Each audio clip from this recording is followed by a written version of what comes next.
Sand and oil will work just as fine with salt. Yes, sir. At the beginning of your book, you have a quote from Julia Child talking about no fear of failure in the kitchen. Yeah. So I was wondering what some of your biggest failures in the kitchen and maybe on the show have been. Failures in the kitchen. You know, the nice thing about cooking is that even like 90% of the time, failures are edible. And I won't call anything an absolute failure unless I can't eat it. And that doesn't happen very often. And I do all of my cooking, I cook on paper before I cook for real. I write everything down and I think about it. I think about the processes. And because I do that, I don't have too many things go really, really wrong. Sure, I throw things away every now and then, but very, very, very rarely. You just have to lower your expectations. One of the problems with American cooks is we have very high expectations. Sometimes you have to lower them a little bit. I've had experiments go wrong over the last decade. Sure, I've had, you know, smoked salmon overcooked. I've had barbecue not smoked right. But my degrees of failure are generally within the still we can eat it range. But that's only because I worked it out on paper beforehand. I don't just blunder into the kitchen and say, well, I'm going to put this on this, throw this in the oven.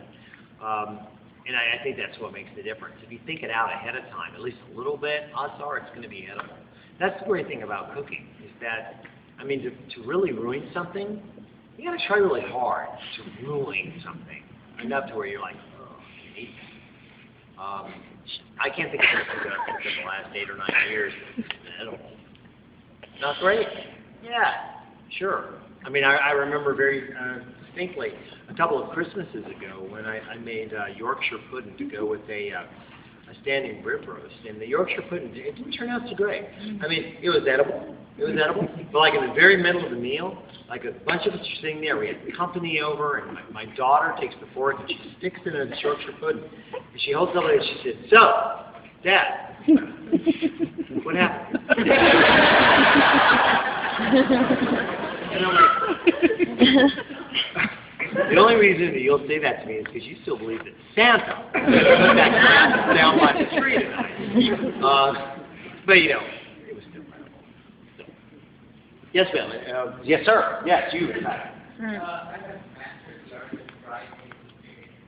have a master's yard of what? Dry paper chicken. Wow. I said it's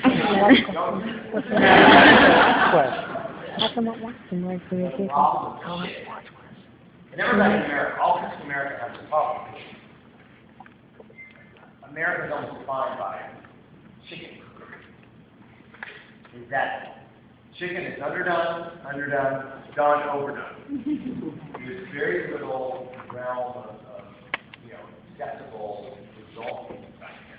So I try to look at it on in my table. She said, I'm going to do one of two things. One, I'm going to cook it as quickly as possible, or I'm going to fry it so that I find myself a little more engineer.